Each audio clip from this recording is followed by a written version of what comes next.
I'd like to welcome all listeners back to the second section of the fourth instalment of the analysis of James Joyce Ulysses by County Galway Playwright John Ruane. That is me. Coming from the village of Monavea, which is in approximately 6 miles from the town of Athenry, in the county of Galway, in the west of Ireland. The other counties in the west of Ireland would be County Roscommon, County Mayo, County Leitrim, and County Sligo, and then County Galway. They would be the 5 counties in the west of Ireland. Basically, the western area of Ireland itself. And the main airport in the west of Ireland here would be Ireland West Airport Knock, which I think actually surpassed either 1 million or 2 million passengers this year. It could be more, but to surpass some huge milestone this year, and that airport is continuing to grow, and it's serving the people here in the west of Ireland very well. And actually, I mentioned Athenry there. Athenry is actually where I went to school, which Athenry Vocational School, which should be in American terms would be like equivalent would be high school, but here we would call it a vocational school. And actually, there's another school right across the road there called Athenry Presentation College, actually where two of my brothers went. Both schools are both excellent schools. They were in Athenry. And now that I'm on the subject, just briefly about Athenry, Athenry town itself would be one of the oldest medieval towns in Ireland, actually, as also Monavea is. Monavea, Athenry, actually Turlockmore, the whole parish of Turlockmore as well, and Ebinachmai. Them four towns and villages in particular they've got very medieval connotations to all them four villages, because of all the ruined castles and round towers and ruined monasteries, and ruined architecture going back for hundreds if not thousands of years. But actually, all them Monavea, the village of Monavea, the town of Athenry, and the village of Ebinachmai, and also Turlockmore, which will be very close by as well. They would be nowadays to be known more for their entertainment in the pubs on the weekends. All them four areas would be big into traditional Irish music, and like storytelling, singing, country music too is huge in all these four areas, and Irish dancing, of course, is goes without saying. Irish dancing would be huge as well. But all them four areas too would be big attraction to draw a lot of fishermen for all this. There would be hundreds of rivers around them four areas for trout fishing and salmon fishing as well. But them four areas in particular, the weekends now, all the pubs and bars will be alive with entertainment, music. Basically the old arts going back for hundreds of years in Ireland. You could be in a pub and all of a sudden you'd hear an old man in the corner, saying a recitation that could last for like 15 minutes. A recitation here would be part of the tradition here in Ireland. It would be like a long poem that would go on for a long time. Or in any of the pubs, you could hear singing breaking out, and it's really these four areas. That's where you really come across the real Ireland, and you'll meet the real Irish people. I know a lot of people go out to Connemara and stay in Galway as tourists to come to Galway. They stay in Galway City, and these are all fine places too. But I've always said that people should venture more out to, the villages on the outskirts of Galway that wouldn't be on the tourist brochures, but this is where you'll meet the real Irish people, like in, as I said, Turlockmore, any of the places in Turlockmore, Ebinachmai, Athenry, and of course Monavea. That's where you meet the real Irish people, and you come across the real Ireland. So anyways, back to Ulysses. We're at page 76. And there's one or two things I wanted to clear up before I moved on, actually. And one thing was early on in the book, I mentioned about Buck Mulligan in the tower. He said to Haynes, he said, "Were you in a funk?" I'm not sure the listener would remember that. Now, for some reason, when I was in London, I thought that was like an English expression, but what he meant there when he said, were you in a funk, it means were you frightened, more or less. That's what he meant, really, looking over that again. Now, there's a few other things now here, too. On page 72, I want to read a few previous lines. Halfway down the page, trams, a care of Prescott's dye works, a widow in her weeds. Yeah, this after Leopold Bloom come out of the church. Notice because I'm in mourning myself, he's dressed in black. And then he covered himself. Now, I was a bit, that kind of bugged me because I didn't really understand what he was talking about. He covered himself, but it's really very, very simple if you think about it. He covered himself. He put on his hat. He took off his hat inside the church and he covered himself. He put his hat back on. That's what that means, I think. And it actually comes up here again. A page or two later, and that new in at page 75 I marked here. Martin Cunningham first poked his silk-hatted head into the creaking carriage. That paragraph. And entering deftly, seated himself. Mr. Power stepped in after him, curving his height with care. "Come on, Simon, after you," Mr. Bloom said. Mr. Dedalus covered himself quickly and got insane. Mr. Dedalus covered himself quickly.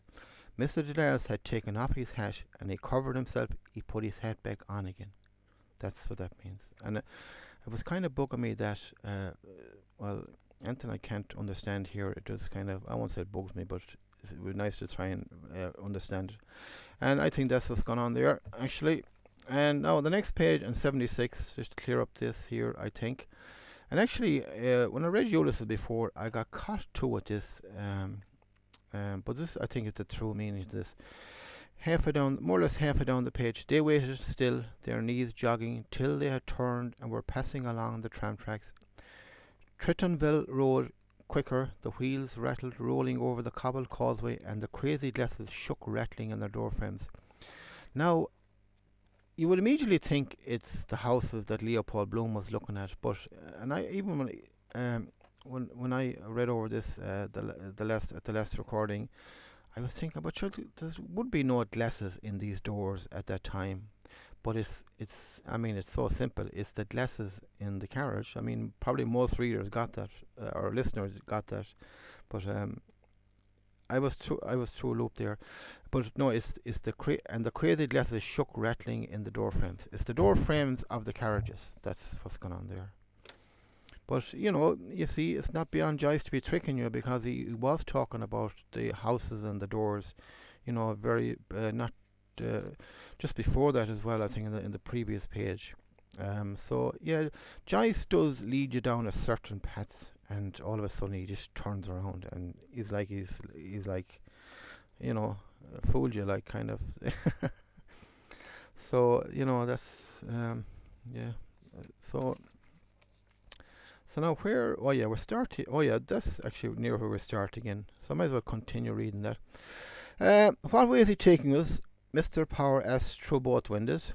Now, asked through both windows. I didn't catch that the last time. Asked through both windows. He looks out both windows. He looks out the left window and he looks out the right window. Irish Town, Martin Cunningham said. Rings End, Brunswick Street. Mr. Dallas nodded, looking out. That's a fine old custom, he said. I am glad to see it has not died out. Now, the answer, as I said before, comes to that question. The answers...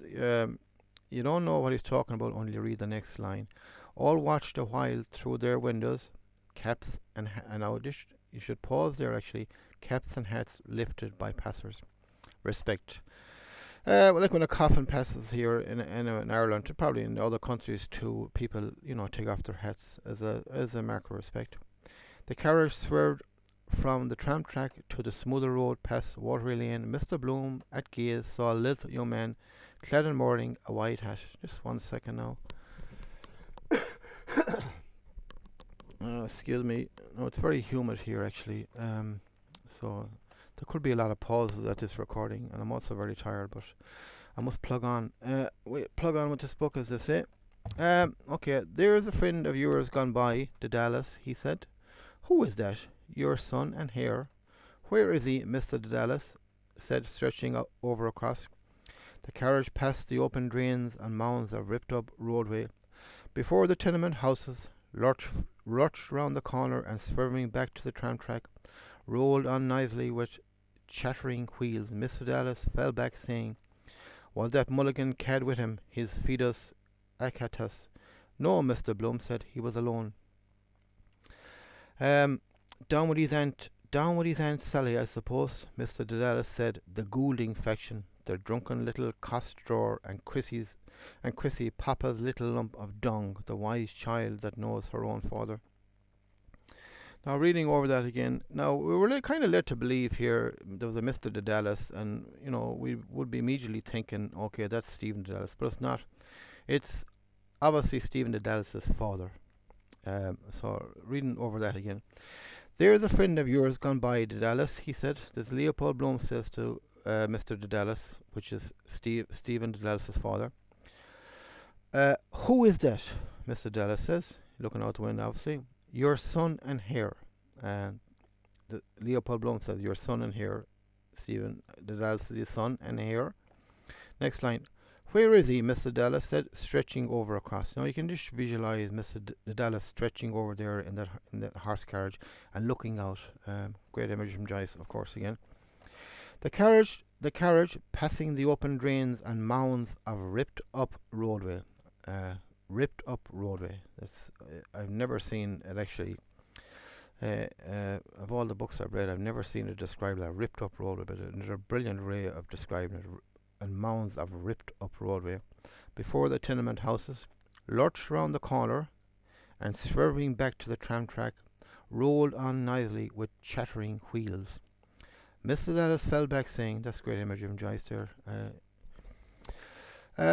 Was that Mulligan cad with him, his fidus acatus? Now, cad,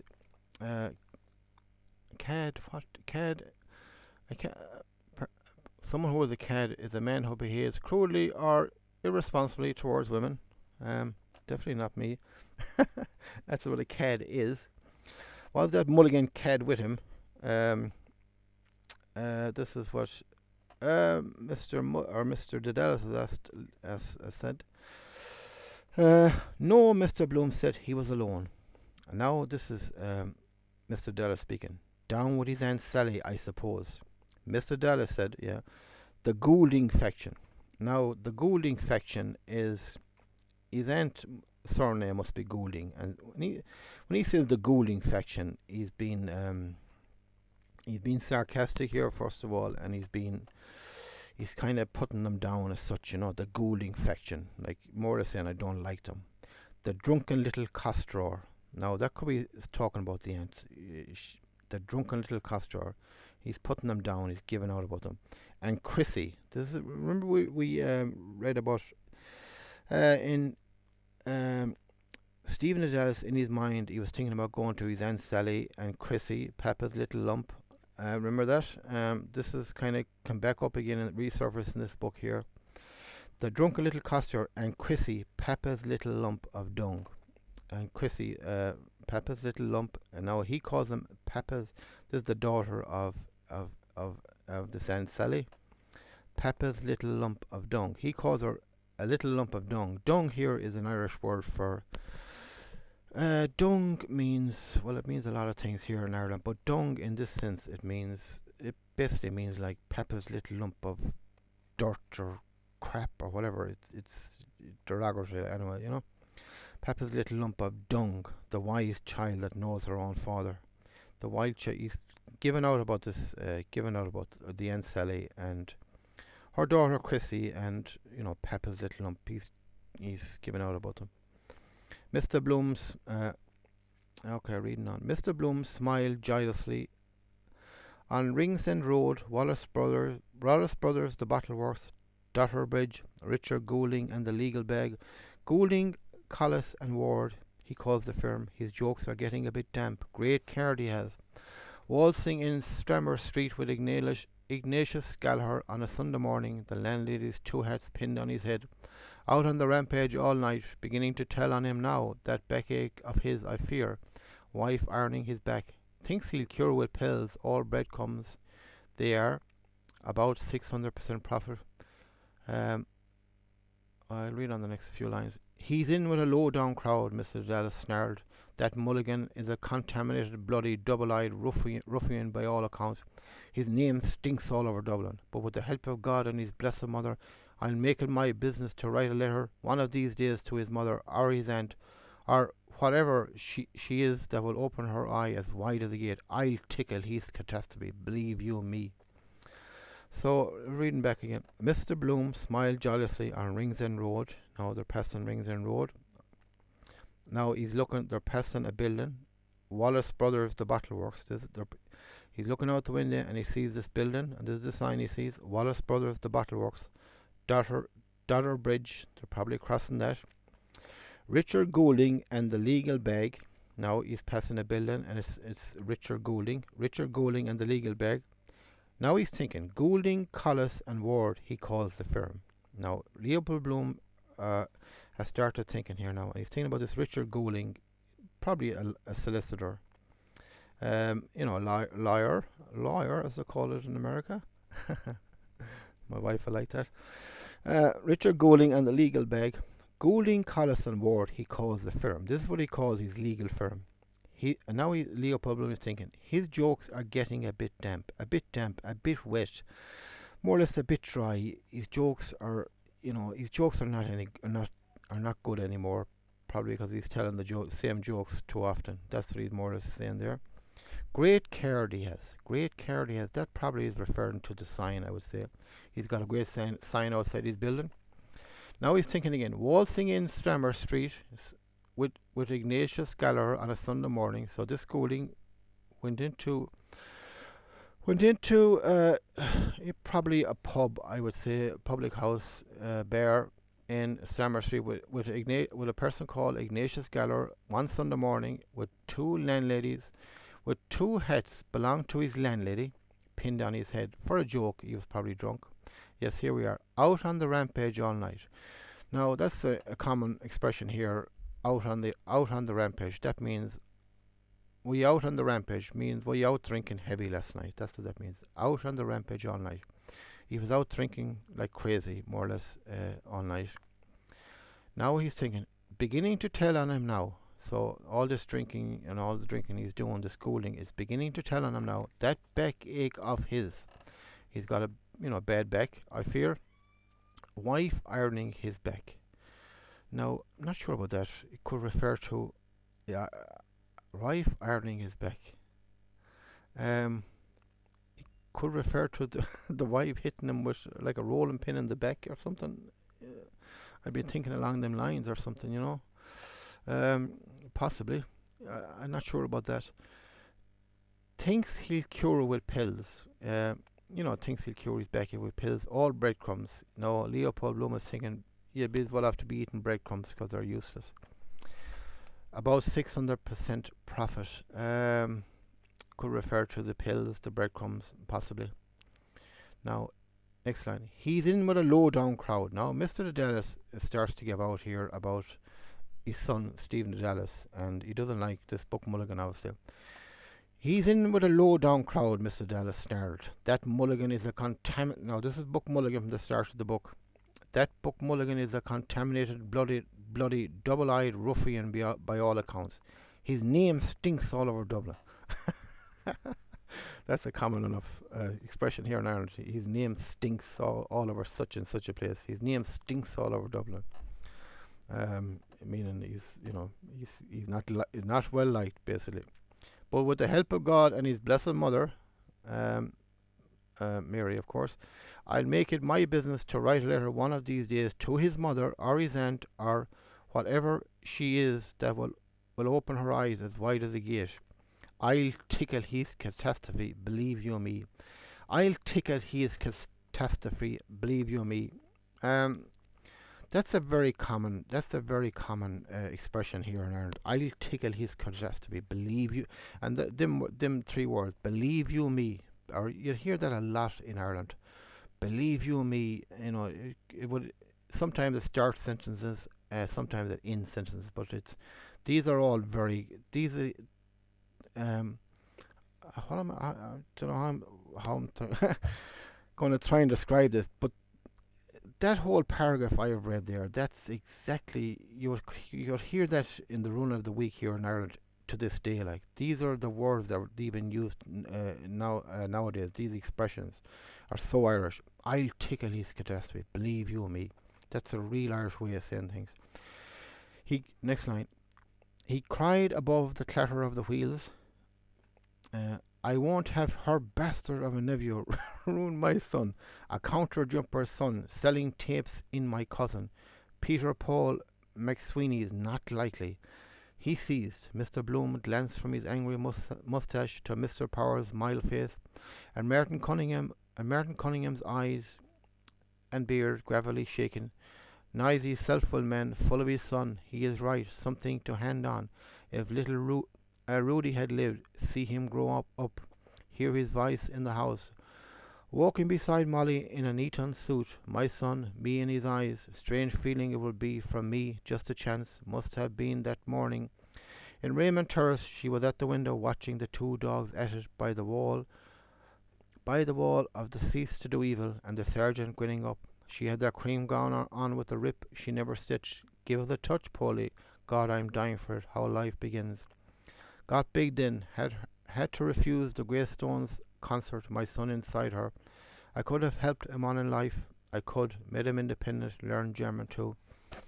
That's just brilliant writing from Joyce there, and I hope I can somehow explain why it is such brilliant writing.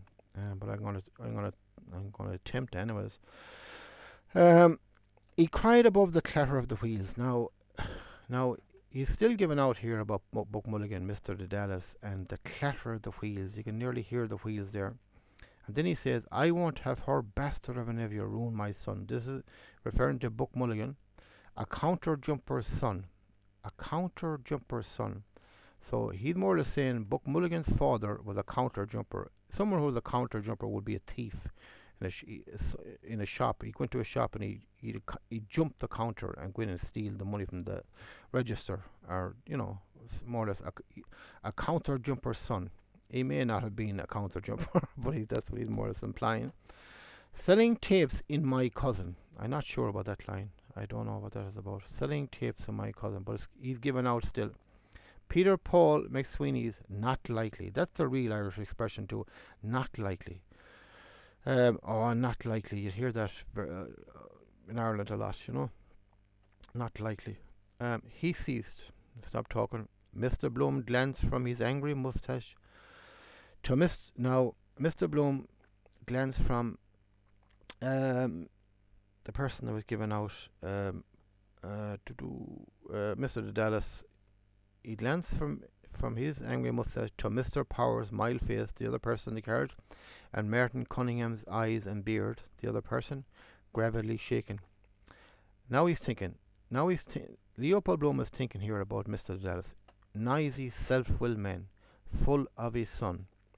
Yes, he's thinking about him. He's also thinking he is right. Something to hand on. He is right, because he's trying to protect his son. Obviously, something to hand on.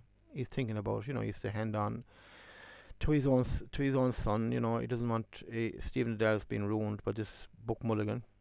Now he's thinking, if little Rudy had lived. Now Leopold Bloom starts thinking about his own son Rudy, who died at a young age, it seems. If little Rudy had lived, he starts thinking about his own son that died. If little Rudy had lived, see him grow up. I'd see him grow up. Hear his voice in the house. His son, walking beside Molly in an Eton suit. Molly, his daughter. He's thinking about him. He'd be walking beside Molly in an Eton suit, being a young kid with a suit on. My son, me in his eyes. Me in his eyes. So he's his son. He would see himself in his son's eyes. Strange feeling it would be. From me, just a chance he was born. It came from him. Must have, and now he's thinking about, when did Molly Bloom get pregnant? Must have been that morning in Raymond Terrace. She was at the window. Molly Bloom was at the window, watching the two dogs at it by the watching the two dogs at it by the wall of the cease to do evil. So there was two dogs doing their business by a wall, and now he's thinking that must be. And the sergeant grinning up. And the sergeant grinning up. Now I would say that's the name of one of the dogs. And one of them dogs was probably called Sergeant. And the sergeant grinning up. Or it could be a sergeant like a policeman, but I don't think so. I'd be more inclined to think Sergeant, it would be the name of the dog. One of them dogs. Grinning up as he's at his business, possibly.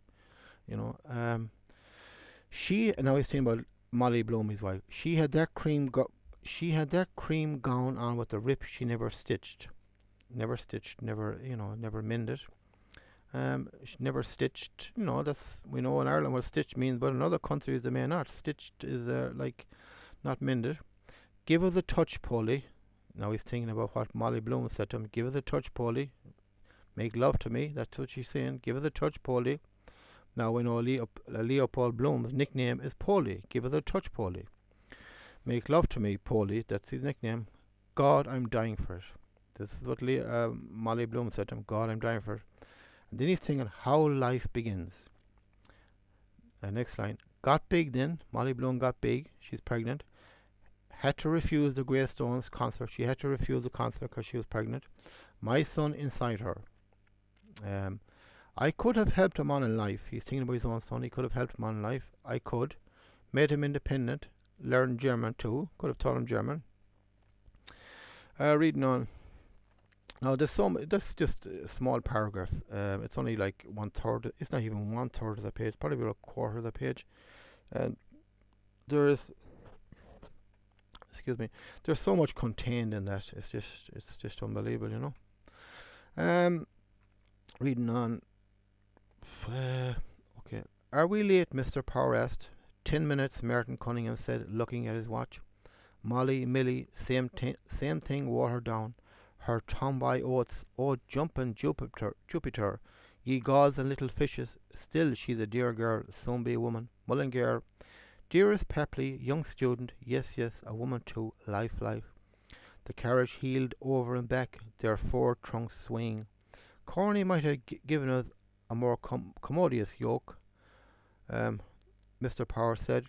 He might, Mr. Dallas said, if he hadn't that squint troubling him. Do you follow me? He closed his left eye, Martin Cunningham, to brush away crust crumbs from under his thighs. Reading back over that again. In this raw and uncut version here of this recording. No airs and graces in this recording here now, so you may hear me coughing every now and again, whatever. Now, are we late, Mr. Power asked. So Mr. Power is asking the other three people in the carriage, are we late? Are we late for the funeral?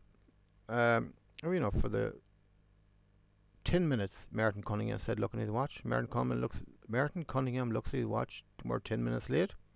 Now Leopold Bloom starts thinking here. Molly, his wife, Millie, his daughter, same thing, water down. Now he's thinking that Millie, his daughter, is exactly the same as her mother, Molly. It's just the same thing, water down. Most people know what that means, I think. Now he's thinking about Millie, his daughter, her tomboy oaths. Now he's thinking about when Millie was young, when she was, she was like a young girl. Her tomboy oaths. Oh, she probably said, oh, jumpin' Jupiter, ye gods and little fishes. These are things that Millie used to say when she was a young girl. Now he's still thinking, still she's a dear girl. Soon be a woman, she'll soon be a woman. Mullingar, he's thinking about the letter. She's in Mullingar, in this town in Mullingar. And he's thinking about the letter she sent him, which we went through previously, when she said, dearest Pepley, young student. Now he's thinking she's a young student. Yes, a woman too. She's becoming a woman. Life. He's just thinking about life. The carriage heeled over and back, their four trunks swaying. Now you can just imagine this carriage and the four people inside it, and it heeled over and back. Their four their four bodies swaying. You can nearly see them swaying back and over. The power of Joyce's writing is just incredible. Corney might have given us a more commodious yoke, Mr. Power said. Corney, so the person called Corney, that's his first name, Corney. He's the person must be supplying these carriages. Corney might have given us a more commodious, a more roomy yoke. A yoke here is a very common expression in Ireland. Yoke. How would you describe yoke? And it's not yoke of an egg, it's yoke. Give me that yoke, give me that thing. In this instance, it means kind of thing. Corney might have given us a more commodious thing, yoke. Oh, give me that yoke. Yoke could mean anything in this country, actually. But it means a more commodious, thing. That's what it kind of means. Mr. Power said, a more roomier, carriage. He might, Mr. Dallas said, if he hadn't that squint troubling him. Do you follow me? He might, Mr. Dallas said, he hadn't that squint. So this Corney has got a squint in his eye, I would say. And so he kind of is making a bit of, he's kind of, having a bit of fun with him. He might, Mr. Dallas, if he hadn't that squint troubling him. He's more or less saying he's half blind, and if you, that's what he's implying here. He might, Mr. Dallas said, if he hadn't that squint troubling him. Do you follow me? That's another real Irish expression here. Do you follow me? Sometimes you be telling a story and you say, do you follow me? It's a real Irish way of talking, This is, Joyce has really captured the way Irish people talk and the phrases they use and the way they go on, and it's all throughout this book, and I'm going to point out a lot more of it as this book progresses. But we came across a lot of Irish expressions and the way Irish people would say things. Do you follow me? That's the real Irish way of saying things here. Reading on. He closed his left eye. Merton Cunningham began to brush away crust crumbs from under his ties. Now I'm at the end of this, page 77. So he closed his left eye. So must be to do. He might, Mr. Dell said, if he hadn't that squint troubling him. Do you follow me? He closed his left eye. So he must be imitating this Corny Keller with a squint in his eye, possibly. Merton Cunningham began to brush away crust crumbs from under his tie. So now this crust crumbs under his tie. Reading on here. What is this, he said, in the name of God, crumbs? Someone seems to have been making a picnic party here lately, Mr. Power said. All raised their thighs, eyed with disfavour the mildewed, buttonless leather of the seats. Mr. Dallas, twisting his nose, frowned downward and said, unless I'm greatly mistaken. What do you think, Merton? It struck me too, Merton Cunningham said.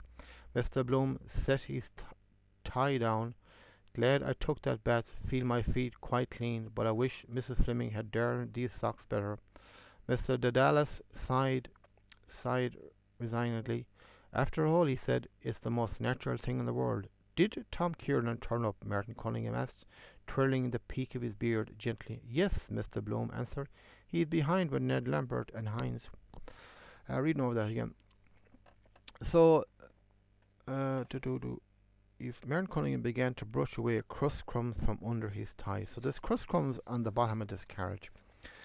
What is this, he said, in the name of God, crumbs? So this is what Merton Cunningham said, what is this? He's looking at these crumbs of bread.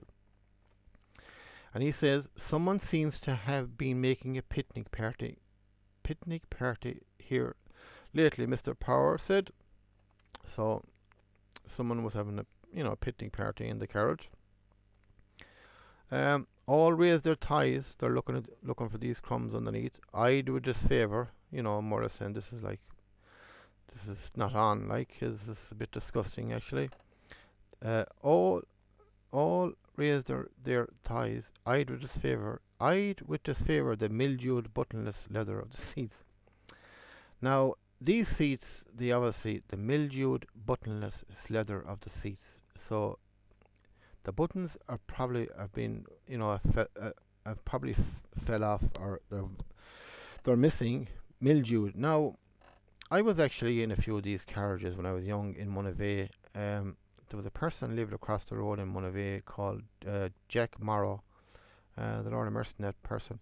Now he used to have about 20 or about 30 a horse, these carriages, which will be popular. I'm going back 40 years, over 40 years now. Um, and sometimes we'd be in the shed and we'd be, going in and out through these carriages and so on and so forth. That's why when the door closes there, that's Joyce described exactly how these doors would close. And now the seats, yes, the seats would be mildewed. They'd be mildewed and the buttons would be missing. So I know exactly what Joyce is saying here, because that's exactly how I remember them. These carriages, and we'd be, as youngsters, we'd be getting in and out of them and closing doors and whatnot. And yes, the button area would be mildewed and there'd be buttons missing and so on and so forth. Mr. Dedalis, twisting his nose, frowned downward and said, so he's frowning, "Unless I'm greatly mistaken, what do you think, Martin?" Now that's another Irish expression. Unless I'm greatly mistaken. Now he doesn't say unless I'm greatly mistaken about what, but you know what people in Ireland would get what he's implying. Unless I'm greatly mistaken. That's a very common expression here in Ireland as well. Unless I'm greatly mistaken, he's more or less saying there was two people in here last night.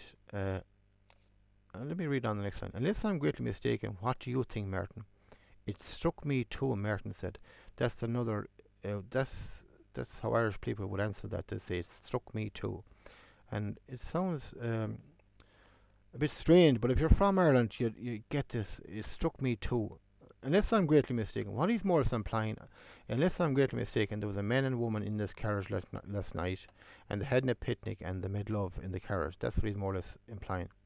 Unless I'm greatly mistaken, there was a man and woman here and they made love in this carriage last night. What do you think, Martin? It struck me too. I know exactly what you're. That's what Martin Cunningham said. I'm thinking along them lines too. Mr. Bloom set his tie down. Glad I took that bet.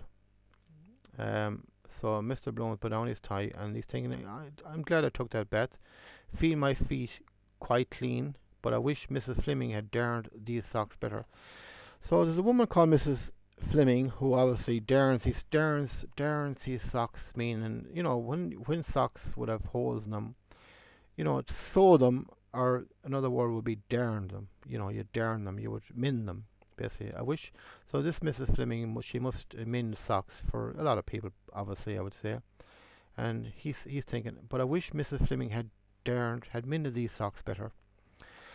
Mr. Dallas signed resignedly. After all, he said, it's the most natural thing in the world. Now this is what he's saying. After all, he said, it's the most natural thing in the world. Making love. That's what he's saying. Did Tom Kiernan turn up? Now the subject has changed again. Now there's no mention here about a couple making love in this carriage, but you have to read between the lines. You have to read between the lines with Joyce all the time. But that's, I think, what's going on there. After all, he said, it's the most natural thing in the world. Next, reading on. Did Tom Kiernan turn up? Martin Cunningham asked, twirling the peak of his beard gently. Now, a person called Tom Kiernan, did he turn up for this funeral? Yes, Mr. Bloom answered. He's behind with Ned Lambert and Hines. Now we know this carriage is behind. So this Tom Kiernan is sitting in the carriage with Ned Lambert and a person called Hines. And Corny Callagher himself, Mr. Power asked. Where is he, more or less? At the cemetery, Martin Cunningham said. He's at the cemetery. I met Mackay this morning, Mr. Bloom said. He said he tried to come. The carriage halted short. What's wrong? We're stopped. Where are we? Mr. Bloom put his head out of the window. The Grand Canal, he said. I'll just go through that before I read on. Okay, yes, Mr. Bloom answered. He's behind with Ned Lambert and Hines. And Corny Callagher himself, Mr. Power asked. At the cemetery, Martin Cunningham said. I met Mackay this morning, Mr. Bloom said. Now remember the person, Mackay, that Mr. Bloom met, and he said to put down his name at the funeral. He said he tried to come. The carriage halted short, so the carriage stopped. You can nearly visualize this carriage coming to a sudden halt there. The carriage halted short. What's wrong? So someone has said, what's wrong? And someone says, we're stopped. Where are we? What's the reason we've stopped here? Mr. Bloom put his head out of the window. That's exactly what would happen. The Grand Canal, he said. They're stopped at a place called the Grand Canal. Reading on. Gasworks, whooping cough, they say it cures. Good job, Millie never got it. Poor children, doubles them up, black and blue in convulsions. Shame really. Got off lightly with illness compared, only measles. Flexi T. Scarlatina, influenza epidemics, canvassing for death. Don't miss this chance. Dogs home over there, poor old Athos.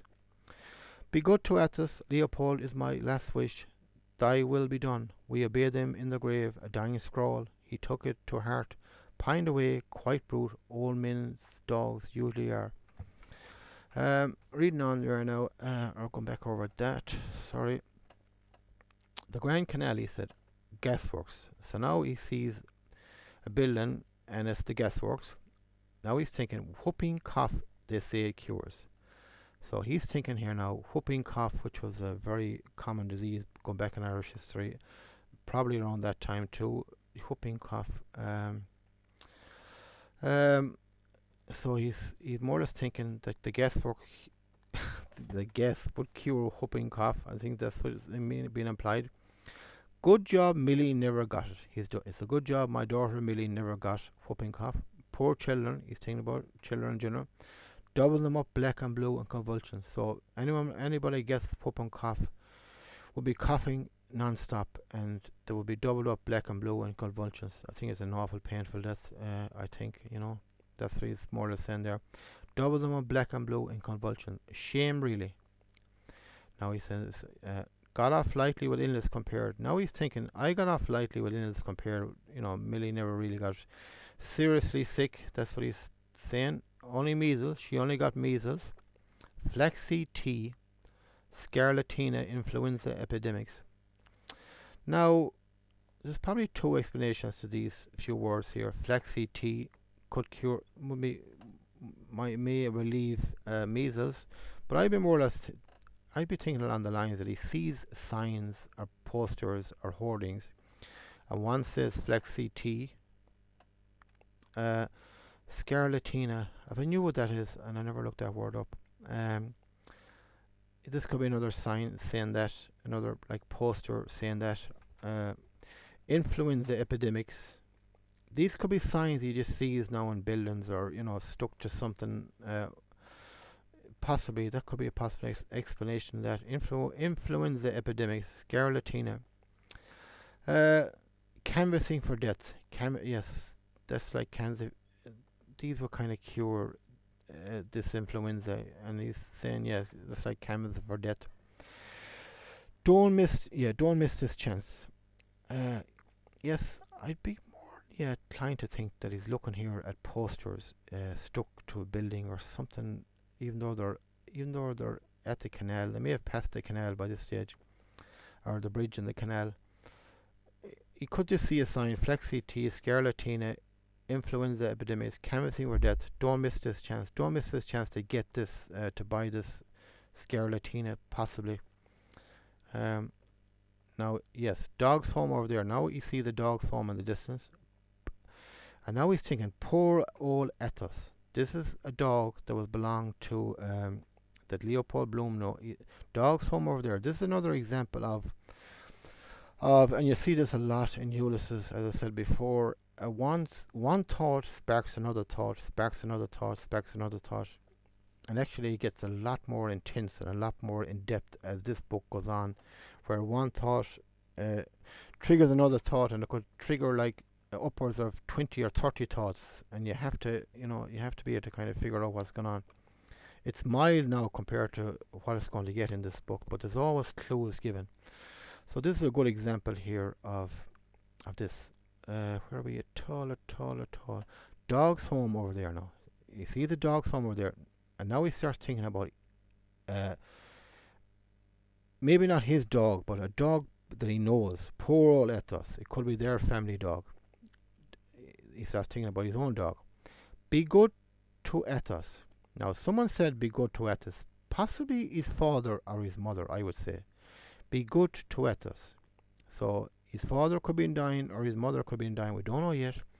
And said, be good to Ethos. I'm dying now, but be good to Athos. Take care of my dog Athos. Leopold, uh, dogs from poor old Athos. Be good to Athos, Leopold. Yes. Uh, be good to Athos, Leopold. Is my last wish. That's his dying wish. Thy will be done. He's thinking, thy will be done. I will do that for you. We obey them in the grave. Now he's thinking about this. We obey them in the grave. A dying scroll. Great writing from Joyce. A dying scroll. Visualize that on the wall, or a dying scroll. It's like their last words, like a dying scroll. He took it to heart. Now he's thinking about the dog Etos. He took it to heart when his owner died. Possibly the father. It could be. Could be the father, or knowing Joyce, it could be his grandfather. We don't know yet, and Joyce is certainly not going to tell us yet. But before the book is out, he definitely tell us what he's talking about. A dying, we bear them a dying scroll. He took it to heart. Now the dog took it to heart when his owner died. Pined away. The dog pined away when his owner had died. Quite brute. He was a quiet dog. Old men's dogs usually are. So old men's dogs usually are quiet. Now I'd be leaning towards thinking that this could possibly be his grandfather. Could be his father, but I would, at this moment in time, I think it could possibly be his grandfather's dog. Now, reading on. A raindrop spat on his hat. He drew back and saw an instant of shower spray dots over the grey flags. A part curious, like through a calendar, I thought it would. My boots were creaking, I remember now. The weather is changing, he said quietly. A pity he did not keep up fine, Martin Cunningham said. Wanted for the country, Mr. Power said. There's the sun again coming out. Just 1 second.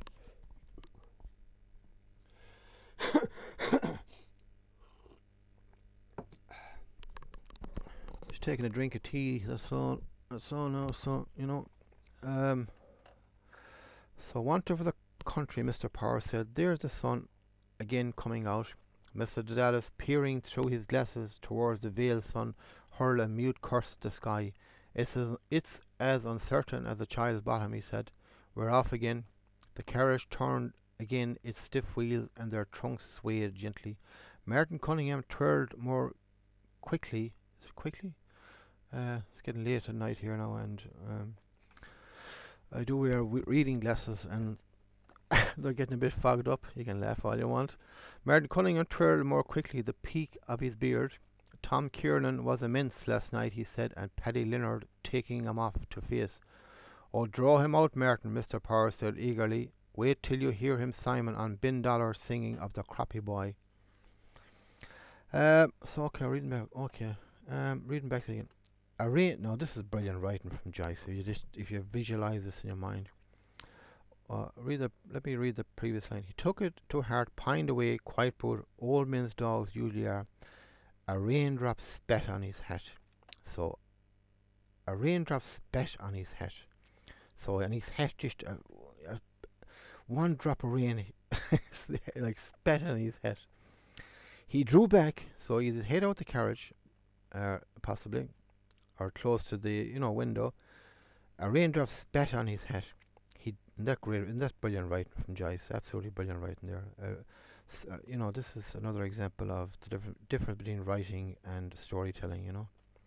And I've heard it said that there's a movement. There's a kind of a movement in literature. I don't know all the ins and outs, but I've heard rumors about they should lower the standards. Writing to accommodate inferior talents, and absolutely they should not. I mean, Joyce and the great writers set the bar, and to try and make out a lot of storytellers are equal to great writing. It's just a totally different league. Writing is a complete art, and this is an example of one of the greatest artists, with words here. A raindrop spat on his hat. I mean, it's a lot of things, as I said many times here in these recordings, made Joyce a genius writer. But it's also Joyce's rhythm with words. His rhythm with words, the flow of his language is just incredible. I mean, for example, now you could read any page in Ulysses. You could read the first word, the top of the page right to the end of the page without taking a breath. You could read it because all the words flow. The similar sounding syllables flow one after the other. One word follows another word, just like a river.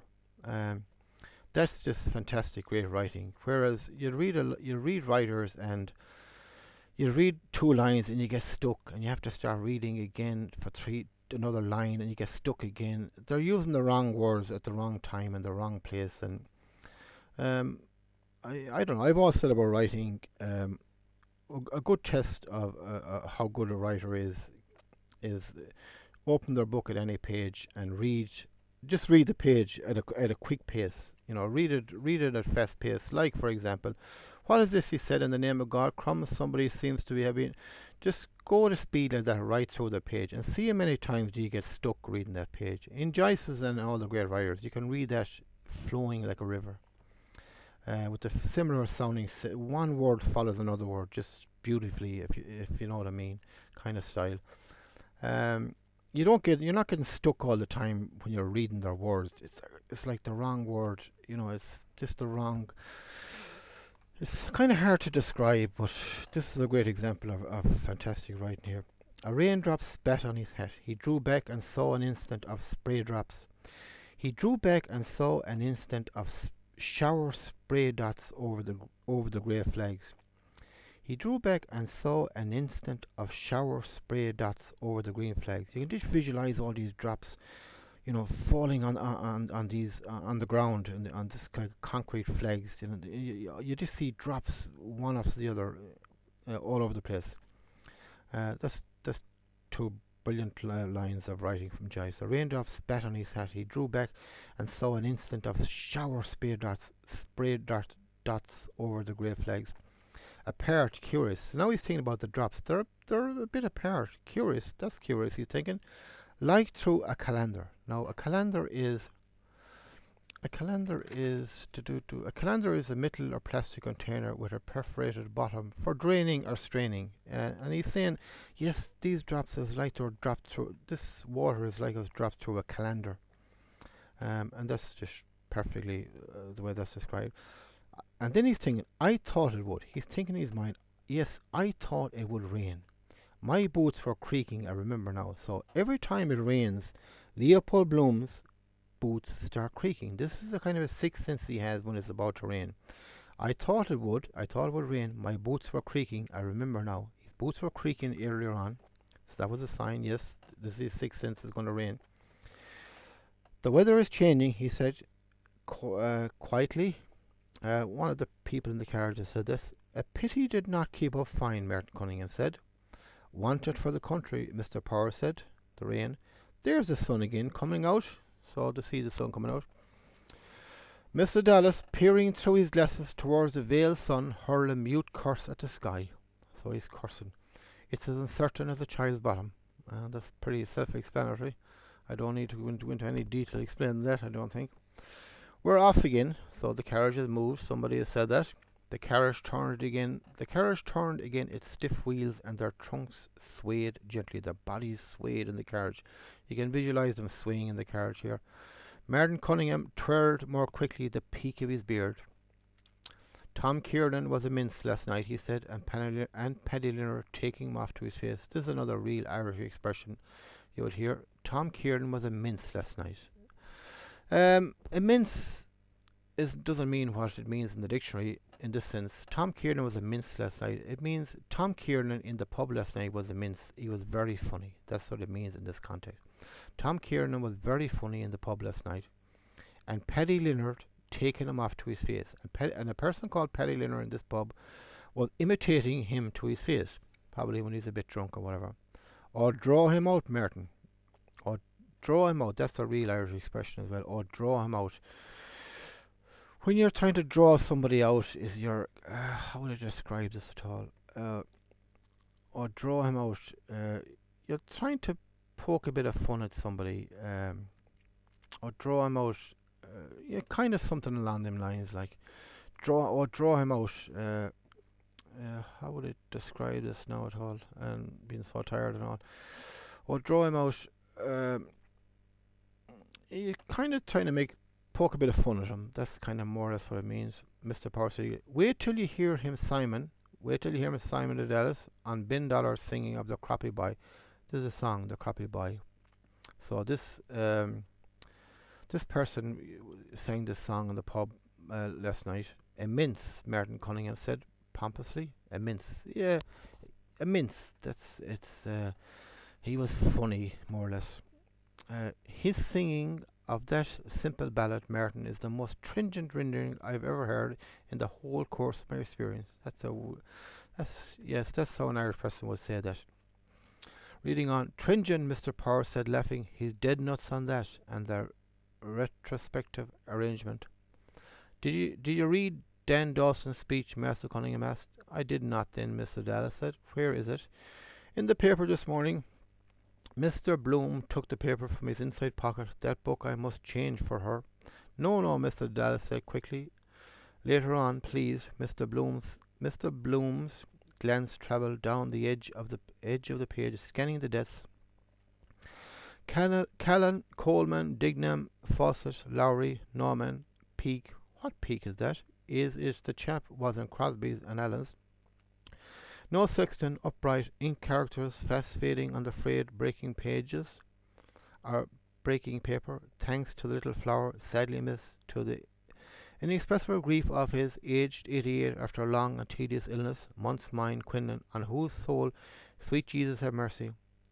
It is now a month since dear Henry fled to his home up above in the sky, while his family weeps and mourns his loss, hoping some day to meet him on high. So reading over that again. Immense, Martin Cunningham said pompously, his singing of that simple ballad, Martin, is the most stringent rendering, I've ever heard in the whole course of my experience. Stringent, Mr. Cunningham said, laughing. He's dead nuts on that and the retrospective arrangement. So they're talking about this person in the pub last night, basically. And now Martin Cunningham asked, did you read Dan Dawson's speech? Martin Cunningham asked. So a person called Dan Dawson made some speech. I did not then, Mr. Dallas said. Where is it? In the paper this morning. The speech is in the paper this morning. Mr. Bloom took the paper from his inside pocket. That book I must change for it. So Mr. Bloom heard about heard the paper mentioned, so he took out the paper from his inside pocket. Remember, he still has this paper from the butcher shop, right, isn't it? Mr. Bloom took the paper from his inside pocket. That book I must change for her. Now he's thinking about Molly Bloom, his wife. Oh, this morning she told me to change a book for her. That book I must change for her. That's what he's thinking. No, no, Mr. Dallas said quickly. Later on, please. So Mr. Dallas said, no, put that paper away. We're going to a funeral. Come on. Have you no cop on, more or less? No, Mr. Dallas said quickly. Later on, please. We'll look at that paper. More or less, we can't be seen looking through a paper here. We're supposed to be going to a funeral here, and we're looking at reading a paper. It wouldn't look right. That's what is going on there. Mr. Bloom's glance travelled down the edge of the paper, scanning the desk. So he's probably put the paper on his knee or something, and he's glancing, and this is what he reads in the paper. It's opened at the deaths page. So he sees Callan, a person called Callan that died, a person called Coleman that died, Dignam, this is the funeral he's going to, died, person called Fawcett who died, Lowry who died, Norman who died, Peake, a person called Peake who died, and he's thinking, what Peake is that? Which Peake is that? Do I know him? Is it the chap was in Crosby's and Allen's? Is a person that worked there? Is that the chap that has died? No. And then he looked at another person called Sexton who died. Another person called Upright. And then he's thinking, inked characters fast fading on the frayed breaking pages. More or less ink characters. So all these names, they're fading on the frayed breaking pages. Connotations about life and dinner there. Now he's reading, thanks to the little flower. Now this is another example, and we read this twice previously, I think, where he's reading this newspaper, but he's just reading bits and pieces. He's reading a line here and a line there. Yes, from the letter. Remember, he only read a line here, twice before in these recordings. This is another example here. In one part of the paper, he's reading, "Thanks to the little flower." The little flower is Saint Teresa, a very popular saint in the Catholic Church. And her prayer would be a lot in the death notices. People, thanking thanking Saint Teresa, who was also known as the little flower, for favors. They would have prayed to Saint Teresa, and she would have granted their favor, and they would put in you know, acknowledgement of thanks to her. And this is what he's reading. Thanks to little flower, thanks to Saint Teresa for that favor she gave me. And sadly missed. He reads this sadly missed about a person who's died. He doesn't read the whole thing. He just reads two words from that paragraph of the paper. To the inexpressible grief of his, you see, he reads half a line from something else he sees in the newspaper. Aged 88 after a long and tedious illness. This is another line he reads, glancing to his right or left of the page. Month's mine, Quinlan. Month's mine mess is like when a person dies here, a month later, they have what they call a month's mine mess. They have a special mess a month later, that falls on the anniversary a month later, and it's called a month's mine mess. Month's mine, Quinlan. Person called Quinlan died a month ago, so now they're having the acknowledgement in the paper saying that his month's mine mess is on, tomorrow, the day after, whenever. Now, his eyes is glancing over this paper, and he reads this: "On whose soul, sweet Jesus, have mercy." A prayer to Jesus in here in the death papers and so on. And now this is, and you'd often see bits of poems and in the death notices in the papers, and this is something you would read. It is now a month since dear Henry fled to his home up above in the sky, while his family weeps and mourns his loss, hoping someday to meet him on high. This is what he's reading. Reading on. I tore up the envelope. Yes. Where did I put her letter after I read it in the bath? He patted his waistcoat pocket. There, all right. Dear Henry fled before my patience are exhausted. National School, Meads Yard, the Hazard, only two there now, nodding, full of the tick, too much bone in their skulls. The other trotting around with a fare. An hour ago I was passing there. The Jarvies raised their hats. So I'm at the pages, in the page 79, so I'm just reading over that again. Now Leopold Bloom is thinking, I torn up the envelope. This is what looks like a pin letter from this lady. He tore up the envelope. Remember, under the bridge, around the bridge, he tore up in little pieces. He's thinking, did I tear up the envelope? And he's thinking, yes, I tore up the envelope. Yes. Now he's thinking, where did I put her letter after I read it? Where did he put the letter from her? Where did he put it? Where did I put her letter after I read it in the bath? So he read this letter while he was having a bath as well. He patted his waistcoat pocket. There, he put it in his waistcoat pocket. It's there, all right. Dear Henry fled. Now he's thinking about a few words from that letter when she said, Dear Henry fled before my patients are exhausted. She used that line, before my patients are exhausted. Now they're passing a national school. National school here, as I think I said before in these recordings, is like primary school, where kids at the age of 4 would go to school, national school, up to the age of 12 or 13. So they're passing a national school. Meads Yard, they're passing a yard, belong to Mead, could be construction yard, timber yard, whatever, it doesn't matter. The Hazard. Now the Hazard, only two there now nodding. What are we talking about here? Only two there nodding. Have to be a horse. Horses, right? So this Hazard is probably a place where they have horses. Only two there now. Like as I said before, like nowadays we have taxi ranks. And in times they probably had horse ranks. With horse you go and get a horse and buggy, hire it out to go like a taxi. And the Hazard is one of these horse ranks, I would say. The Hazard, only two there now. There's only two horses left there now. They're nodding, full as a tick. Not sure about that, full as a tick. Now he's thinking about the two horses. Too much bone in their skulls. They're probably old.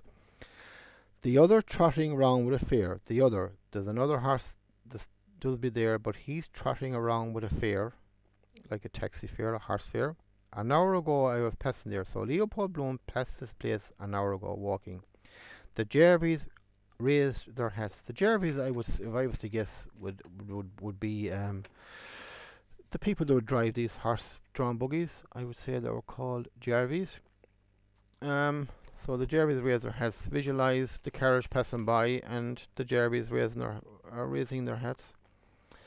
Reading on, a pine man's back straightened itself upright suddenly against a tramway standard by Mr. Bloom's window.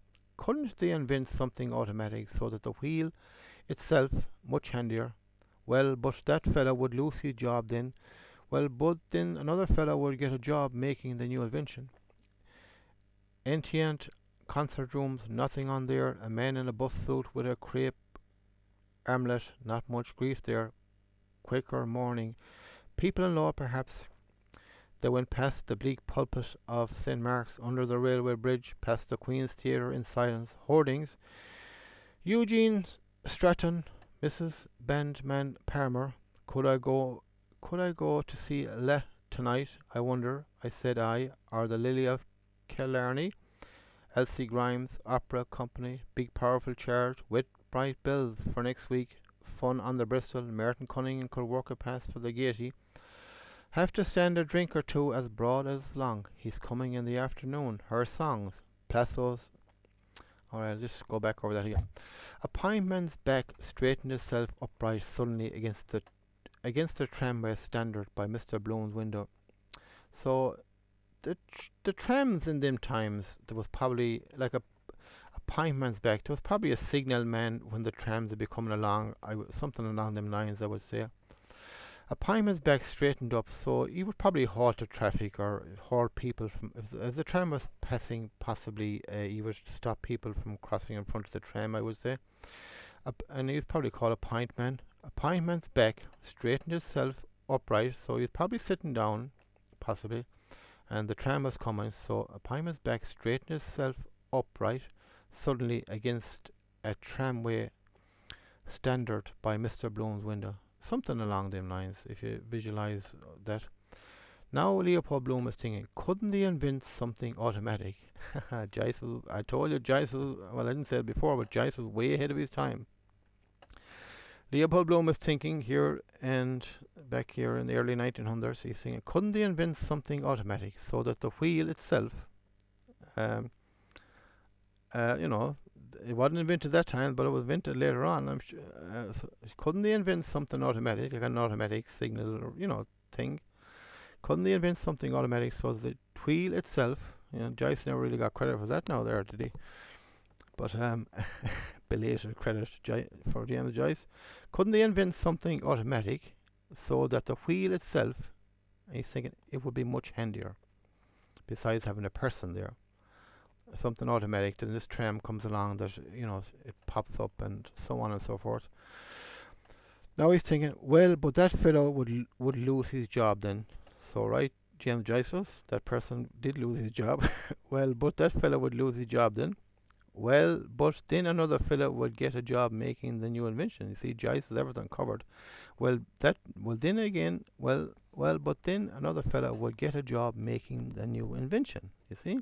Because Joyce knew it would be invented, and he was right.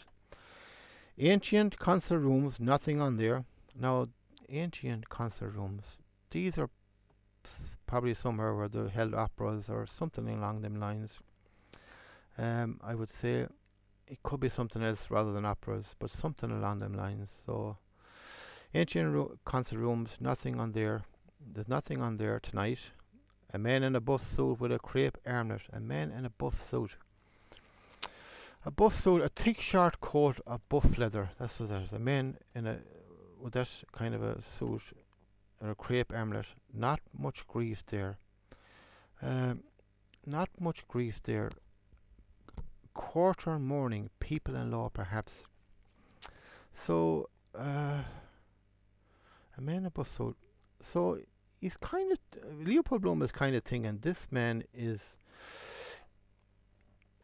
he's not dressed in black, but he's dressed in some type of black, because he says he's quarter mourning. He's not fully mourning, but he's quarter mourning. So if he was completely dressed in black, he would be mourning, 100% more or less. But he said he's just thinking this in his mind. He's quarter mourning, so maybe his pants are black and his coat is not. And then he's thinking, well, maybe it's just the people-in-law. Maybe it's someone belonged to his wife that has died, perhaps. Quarter mourning. He's not fully dressed in black, possibly. People-in-law, perhaps. There's someone belonged to his wife's side at the family that has died. Something like that going on, more or less there. They went past the bleak pulpit of St. Mark's Church. Oh yeah, I did read this. He went past the bleak, the bleak pulpit. Of course, Joyce throws in the bleak pulpit. They went past the bleak pulpit of St. Mark's Church, which would be a Catholic church, St. Mark's Church, under the railway bridge. They went under the railway bridge, past the Queen's Theatre. They went past the Queen's Theatre in silence. Hoardings, are like posters, stuck on, the wall, basically, advertising, events coming up. Eugene Stratton, something along, he's playing somewhere or whatnot. Mrs. Benjamin Palmer, she's singing somewhere, whatever. Could I go and see Leh tonight? Could be an opera, it could be play, it could be something along that, but it doesn't really matter. But people get the gist of what's going on here. Could I go and actually we came across Leh before in this book. Could I go and see Leh tonight? I wonder. He's thinking. I said no.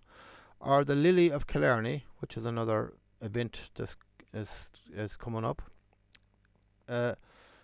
Elster Grimes Opera Company. They're playing in town, it seems. Big, powerful chairs. They have a big, massive, powerful company with them. With bright bills for next week. That's great writing, Jay. With bright bills for next week. So there's new posters are just after being stuck up in the past day or two. With bright bills for next week. They're not faded or they're not old. They're new and they're bright. With bright bills for next week. So there's new posters stuck up probably that same day or the day before, and they look very bright and new, and they're wet. Yes, they're wet because they're just after being stuck up on this hoardings or whatever. They're wet bright bills for next week. The reason they're wet, they're just after being pasted up. Fun on the Bristol. There's an event coming up. Martin Cunningham could work a pass for the Gaiety. The Gaiety is a theatre in Dublin. Martin Cunningham could work a pass for the Gaiety. Work a pass, a free admission for the Gaiety. For the Gaiety Theatre in Dublin. Have to stand a drink or two. Now, if you give me a free pass in, I'd have to stand a drink, give them a free 1 or 2 free pints of drink, alcohol, obviously. As broad as it's long. That's a real expression. It's as broad as it's long, a real Irish expression. It could be common in other countries too, but as it's as broad as it's long. It's it means in that context there, it means I do this for him and he does, or he'll do that for me. Do me that favor and I have to do him a favor, kind of. He's coming in the afternoon. Her songs. Now this line here doesn't make sense, but when I read on the next 7 or 8 lines, then this line is going to make sense. And this happens in Ulysses a lot, where you read a line, it just doesn't make sense. And I mentioned this before, but now when I read another 10 lines, then this line is going to make sense. But at the moment, it's just hanging there. He's coming in the afternoon. Her songs. How are we supposed to understand what this is about? Reading on. Plasto's Sir Philip Crantom's memorial fountain bust. Who was he? How do you do? Martin Cunningham said, raising his palm to his brow in salute. He doesn't see us, Mr. Power said. Yes, he does. How do you do? Who? Mr. Dallas asked. Blazes Bylan, Mr. Power said. There he is airing his quiff. Just that moment I was thinking. Mr. Dallas bent across the salute. From the door of the red bank, the white disk of a straw hat flashed reply past. Excuse me. I told you I was wrong on cut this. So, go back over that again. Okay. He's coming in the afternoon. We'll leave that line for a few seconds here now. He's coming in the afternoon, her song. Plasto's. Now, there's another poster he sees stuck up. Sir Philip Crantom's memorial fountain bust. So now the pass, like a fountain here, a statue fountain kind of, and I'd say it's of this Sir Philip Crantom memorial fountain bust. So it's possibly a stone statue of this Mr. Philip Crampton, I would say. And now he's thinking, who was he? He doesn't know who he was. He's thinking, who was he? He doesn't know who he was. The past this like statue of fountain bust, probably a fountain around it, I would say. Now, next line. How do you do, Martin Cunningham said. So Martin Cunningham is looking out the window and he's saying to somebody, how do you do? Raising his palm to his brow in salute. Great image of him, Joyce, again. Next line. He doesn't see us, Mr. Power said. So Mr. Power said, he doesn't see us. Whoever he's saying hello to, he's saying he doesn't see us. And Martin Cunningham's answered, yes, he does. And he says again, how do you do? Yes, he does see us. And he says again, how do you do? Who? Mr. Dallas asked. Mr. Power said, Blazes Bylan. Blazes Bylan. We came across Blazes Bylan a little bit previously.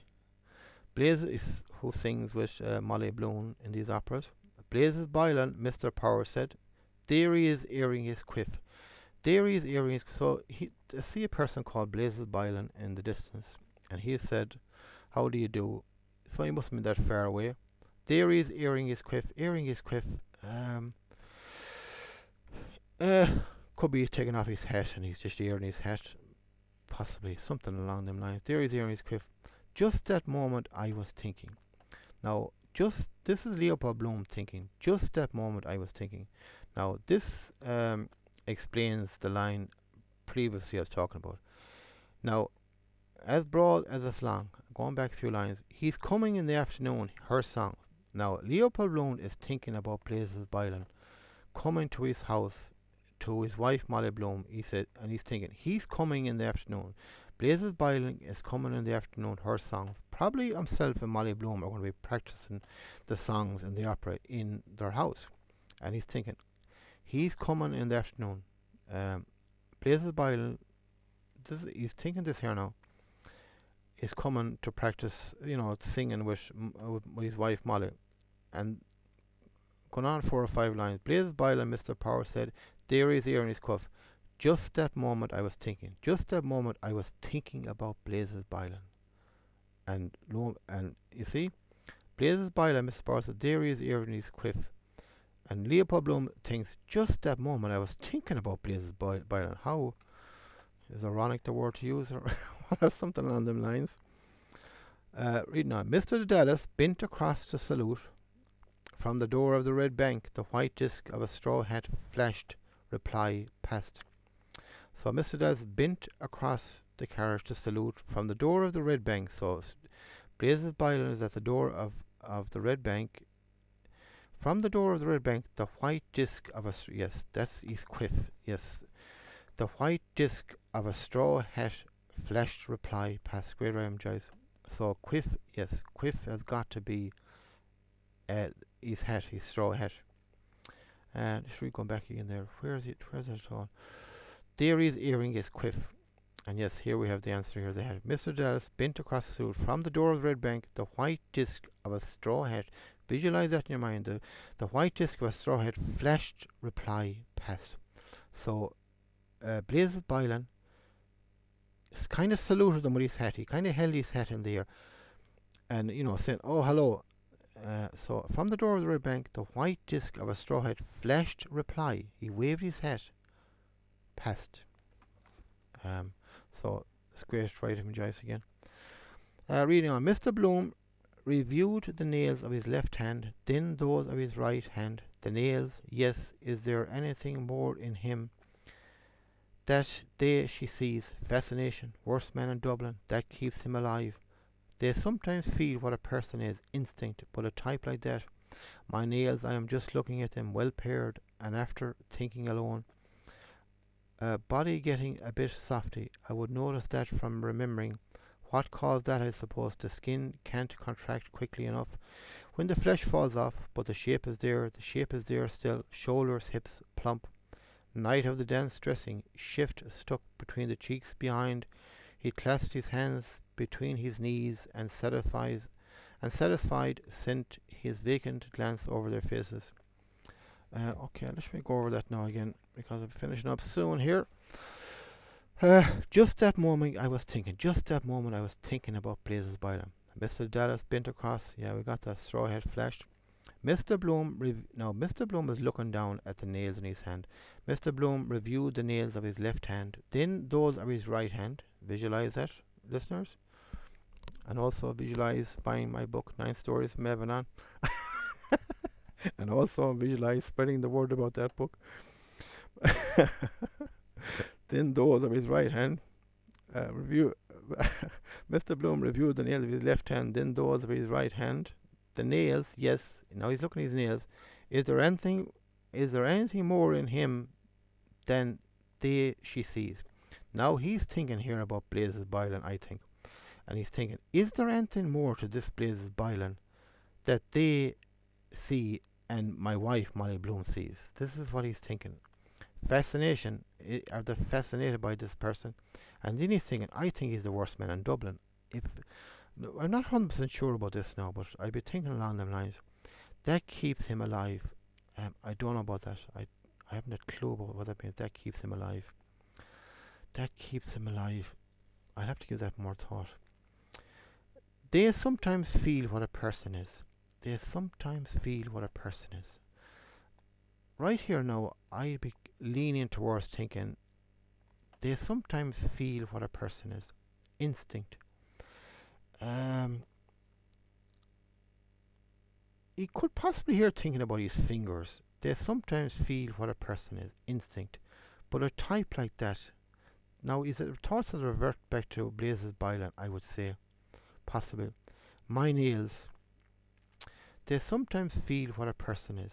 He could be thinking about his fingers, his nails. They can sometimes feel what a person is. Instinct. But a type like that, possibly Blazes Byron. My nails.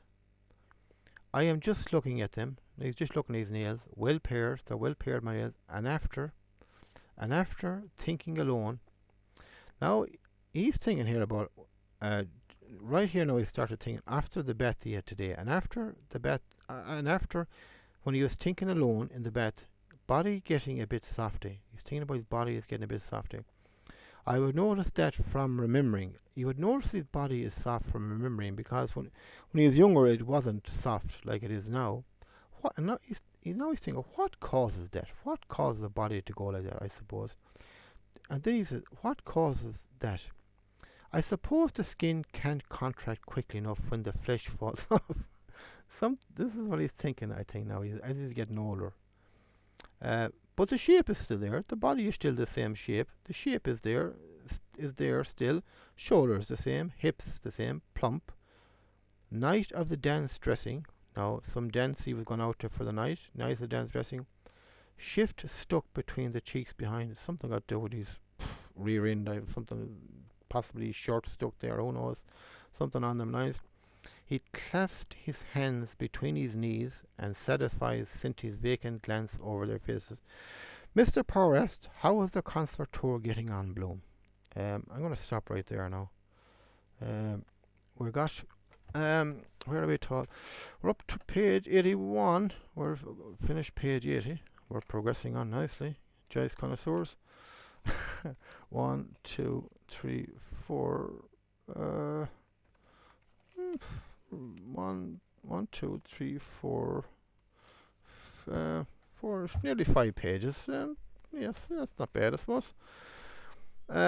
No, yeah, I leave it there now because up kind of the time limit, and plus during this recording I'm just very, very tired, so please excuse any hesitations and breathing or anything like that you've heard, coughs and all that. I sincerely don't mean to do that.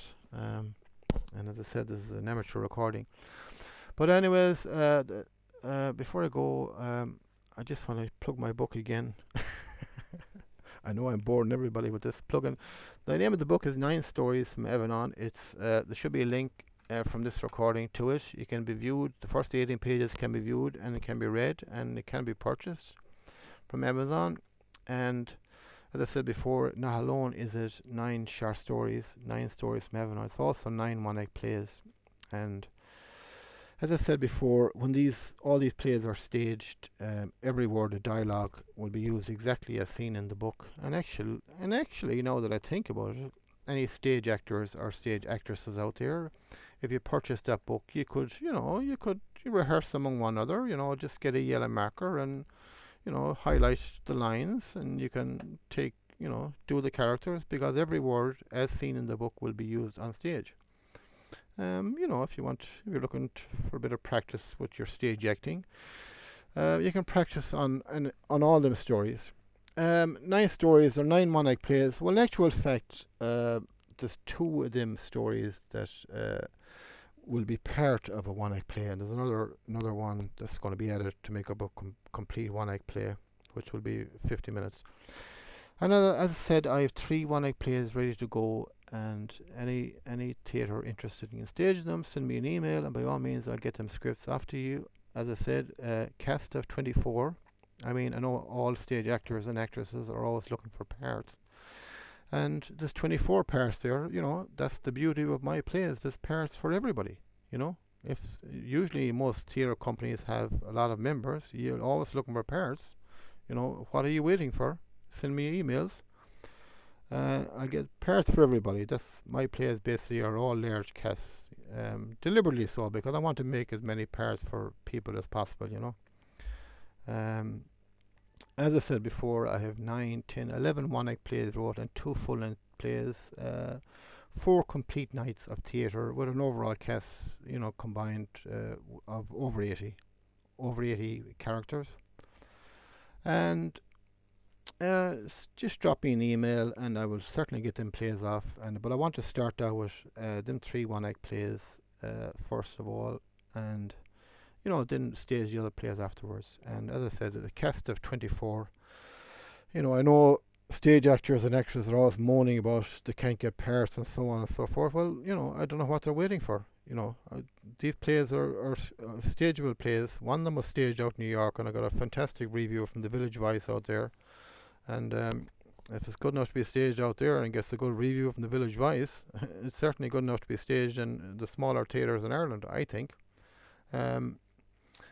It's only when they're staged you'll see. I think they're hugely entertaining. And them 3 one-act plays, they are controversial, no doubt about that. But this is the arts.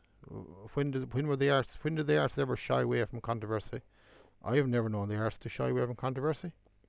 But they're not controversial for controversy's sake. They're controversial because it's challenging a lot of the system as things are now, and the status quo, and how cozy people are with their nice cushy jobs and so on and so forth. And there's one play in particular. It challenges that whole status quo of as I see it, and it needs to be changed without a doubt.